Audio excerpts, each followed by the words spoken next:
तो अब बात कर लेते हैं छत्तीसगढ़ की, जहां इस वक्त की बड़ी खबर सामने आ रही है। साय कैबिनेट की बैठक आज होने वाली है। शाम को मंत्रालय में यह बैठक होने वाली है। कई महत्वपूर्ण फैसले इसमें लिए जा सकते हैं। सरकार कल महतारी वंदन योजना की पहली किस्त जारी करेगी, जो जानकारी निकलकर सामने आ रही है।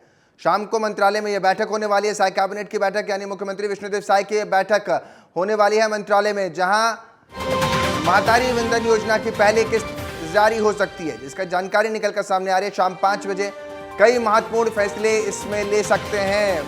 साय सरकार लेने वाली है, जो जानकारी निकलकर सामने आ रही है। आज महतारी वंदन योजना की पहली किस्त कल जारी होगी और आज शाम 5 बजे मंत्रालय में यह बड़ी बैठक होने जा रही है। कैबिनेट की बैठक है छत्तीसगढ़ में, इस वक्त की बड़ी खबर आपको दे रहे हैं। साय कैबिनेट की आज बैठक है और इस बैठक में शाम को मंत्रालय में यह बैठक होने वाली है।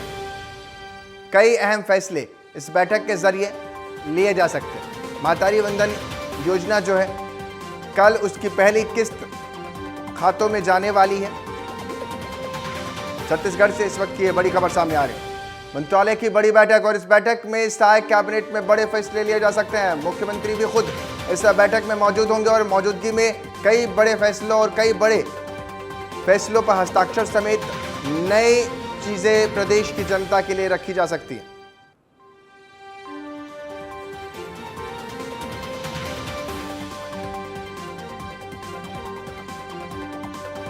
ये बड़ी जानकारी आपको दे रहे हैं। मेरे साथ ज्यादा जानकारी के साथ फोन लाइन पर हिमांशु पटेल जुड़ गए। हिमांशु, आज कैबिनेट की बैठक होने वाली है। इस बैठक में कौन कौन से नए मुद्दों पर बातचीत हो सकती है और कितने बजे बैठक प्रस्तावित है? देखिए, बताना चाहूंगा कि जिस तरह से मोदी की गारंटी को लेकर छत्तीसगढ़ सरकार लगातार जो है कड़ी दर कड़ी काम कर रही है, और उसी कड़ी पर जिस तरह से आज फिर से एक कैबिनेट की बड़ी बैठक बुलाई गई है, जिसमें मुख्य रूप से महतारी वंदन योजना की राशि आवंटित कुछ दिनों में होना है।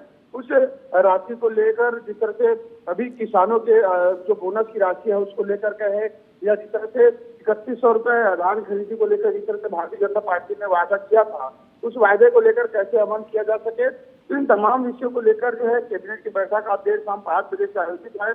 और इस बैठक जो है 7 से 8 बजे की, ये 2 से 3 घंटे बैठक चलेगी। और इस बैठक में तमाम जो फैसले हैं वो लिए जाएंगे। और महतारी वंदन योजना की राशि की बात करी जाए तो विधानसभा में पूरा बजट में 1300 करोड़ से भी अधिक का राशि है बजट के प्रावधान में रखा गया है। तो कुल मिलाकर इस राशि का अंतरण के साथ साथ किसानों के मुद्दे को लेकर इस बैठक में चर्चा हो सकती है। बड़ी जानकारी आप दे रहे हैं। आज ये बैठक होने वाली है और इस बैठक में कौन कौन शामिल हो सकता है? बता के जिस तरह से कैबिनेट की बैठक है, यानी कैबिनेट के तमाम जो मंत्री है वो शामिल रहेंगे। पूरे मंत्री है वो इस कैबिनेट की बैठक में शामिल होंगे और विषयों पर चर्चा करेंगे। ठीक है, बहुत बहुत शुक्रिया हिमांशु, ये तमाम जानकारी। कांकेर में नक्सली मुठभेड़ का मामला सामने आया, जिसमें कांग्रेस प्रतिनिधिमंडल का राजभवन कूच का तैयारी जानकारी जो मिले उसके अनुसार कूच करेंगे और हाईकोर्ट के जज की निगरानी में जांच की मांग को लेकर के सारी जो जानकारी सामने निकल कर आ रही है उसके अनुसार, यानी कांग्रेस प्रतिनिधिमंडल का राजभवन कूच होगा। कांकेर में नक्सली मुठभेड़ का ये पूरा मामला बताया जा रहा है, जहां कांग्रेस प्रतिनिधिमंडल का राजभवन कूच का प्लान और हाईकोर्ट के जज की निगरानी में जांच की मांग को लेकर के ये आज कूच होता हुआ नजर आएगा राजभवन की तरफ। कांकेर में नक्सली मुठभेड़ का ये पूरा मामला है, जिसमें अरुण गुप्ता इस वक्त ज्यादा जानकारी के साथ जुड़ गए हैं। अरुण, क्या ये पूरा मामला और आज कांग्रेस कूच की तैयारी में राजभवन की तरफ? बिल्कुल अंकित, कांकेर जिले के कोयलीबाड़ी में हुए जो नक्सली मुठभेड़ में इसमें क्या है कि जो ग्रामीणों ने आरोप लगाए थे, परिजनों ने साफ तौर पर आरोप लगाया था कि हमारे जो परिजन है वो कुछ जंगली से जुड़े हुए लोग हैं और जंगल से ही उनका पूरा गुजारा होता है, जिसके कारण वो रस्सी बनाने के लिए लेने गए थे। और इस दरमियान जो आरोप ये भी था कि पुलिस जो है मुठभेड़ करके जबरदस्ती मार दी है। इसके 2-3 तरीके से गवाह भी सामने आए थे। इस पूरे मामले को लेकर अब ये जो नक्सली पूरा मूवमेंट मामला था, ये पूरे राजनीति के भेंट चढ़ गया है, जहां कांग्रेस अब जो है तो राज्य हाई कोर्ट के जो है जज की निगरानी में न्यायिक मांग की जांच करने जो है तो राज्यपाल के पास जाएंगे। राज्यपाल से मुलाकात करेंगे। दावा यह भी किया जा रहा है कि जो इसमें कई बड़े दिग्गज, कई बड़े नेता भी जो है अंकित राज्यपाल के पास जाएंगे। इस पूरी जांच की जो है ना हाई कोर्ट के जज की जो है निगरानी में पूरी जांच की मांग करेंगे। जज की निगरानी में ये जांच की मांग हो रही है, इस पर बीजेपी का क्या स्टैंड है? बीजेपी की तरफ से क्या कुछ कहा जा रहा है? देखिए अंकित, साफ तौर पर बीजेपी सरकार का तो साफ तौर पर जो दावा है नक्सलियों को सफाया को लेकर, जिस तरीके से छत्तीसगढ़ में नक्सली मूवमेंट के चलते आए दिन आम जन की जान जा रही है, और इसमें जिस तरीके से अफसरों की जान जा रही है, डीआरजी की टीमों के लगातार हमला करके शहीद कर दे रहे हैं, इसमें पूरा बीजेपी सरकार को सीधे सीधे तौर पे, हाँ बीजेपी सरकार भी इसको मतलब किसी भी तरह खंडन नहीं करी कि आम आदमी है वो भी साफ तौर पे कर रही है कि अगर वास्तविक में आम आदमी के ऊपर अगर ऐसा कुछ हुआ है तो बिल्कुल जांच चाहते हैं। बीजेपी इसमें जनता के पक्ष में है, जनता की मांग से सहमत है और वो भी जांच कराने के लिए बिल्कुल राजी है। ठीक है हिमांशु, आप बने रहिए। अगली खबर की तरफ दर्शकों को लिए चलते हैं, जहां सहायक शिक्षकों की ऑनलाइन अब काउंसलिंग हो सकेगी। ग्रुप डी कर्मचारियों की ऑनलाइन काउंसलिंग होने वाली है। काउंसलिंग के लिए एक वेबसाइट भी बनाई गई। ग्रुप डी कर्मचारियों की ऑनलाइन काउंसलिंग होगी।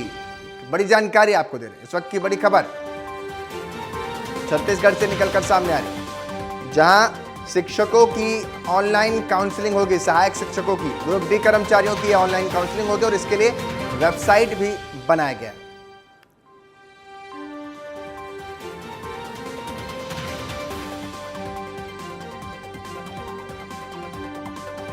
तो साफ तौर पर ग्रुप डी कर्मचारियों की ऑनलाइन काउंसलिंग होगी और इसके लिए वेबसाइट तैयार कर ली गई है। वेबसाइट के जरिए सहायक शिक्षकों को काउंसलिंग के जरिए सिखाया जाएगा कि कैसे क्या कुछ करना है और इस काउंसलिंग में उन्हें आगे की तैयारी किस तरीके से करनी है वो बताया जाएगा।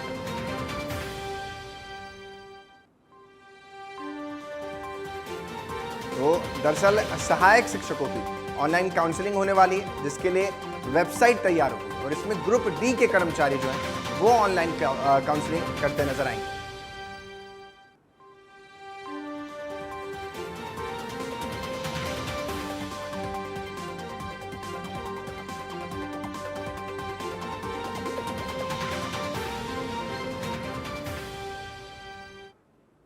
अगली खबर की तरफ आपको लिए चलते हैं। राज्य सरकार ने प्रशासनिक फेरबदल कर दिया है। सरकार ने एंटी क्राइम करप्शन ब्यूरो और राज्य आर्थिक अपराध अन्वेषण ब्यूरो यानी एसीबी की पूरी टीम ही बदल दी है। साथ ही नए अधिकारियों के पदस्थापना का आदेश भी जारी कर दिया। राज्य पुलिस सेवा में डीआईजी, एसपी समेत 25 नए अफसरों की अब तैनाती की जाएगी, यानी बड़ा फेरबदल देखने को मिला है।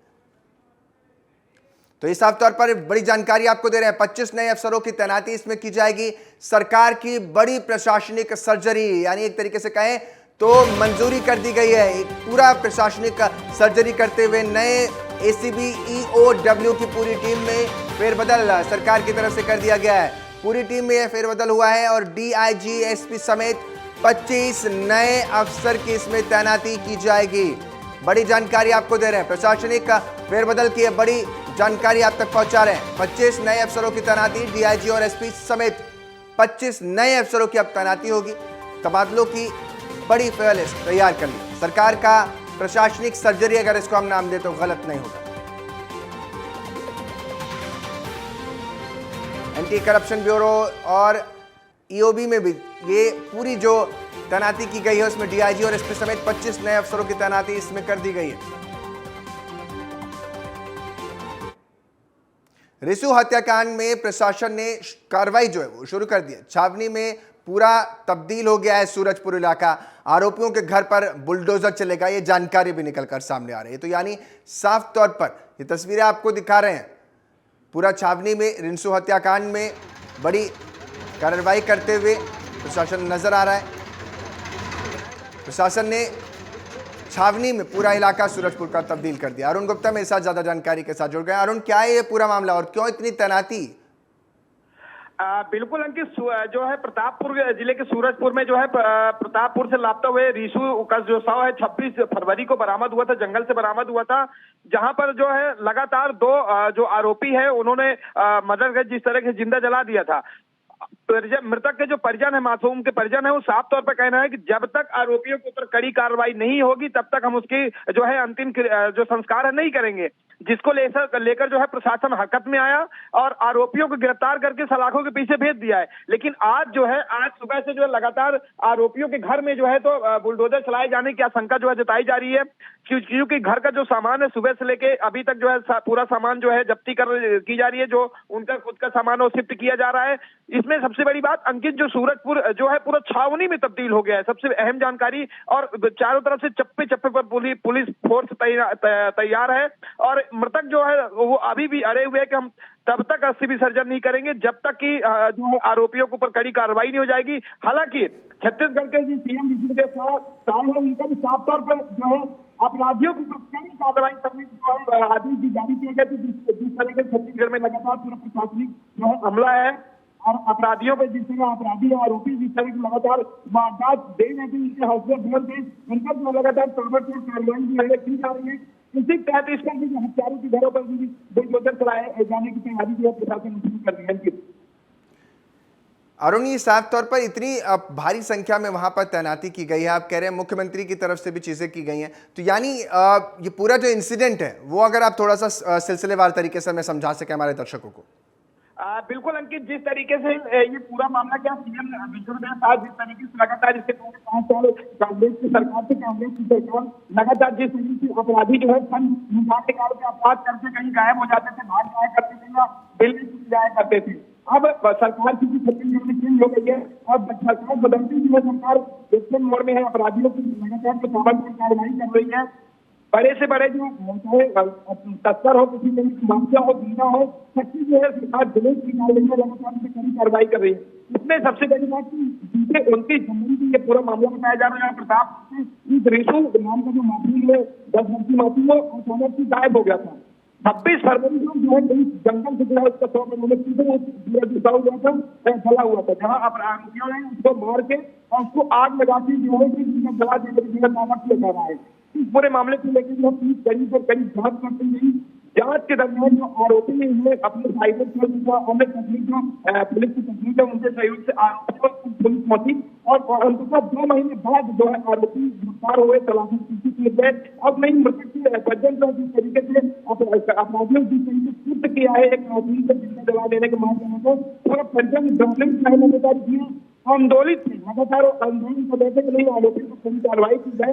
तब जाके जो है सीएम के निर्देशन पर जो आरोपियों की घर पर बुलडोजर चलाए जाने का घर पे बुलडोजर चलाए जाने की आशंका है। आरोपी के घर के आसपास पूरे धारा 144 लागू कर दी गई है, कोई परिंदे पर नहीं मार सकता है और जो है बिल्कुल अरुण, तैयारी की जा रही है।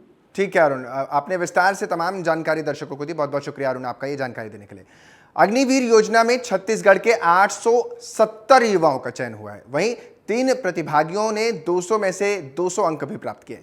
पूरी खास रिपोर्ट देखिए हमारी।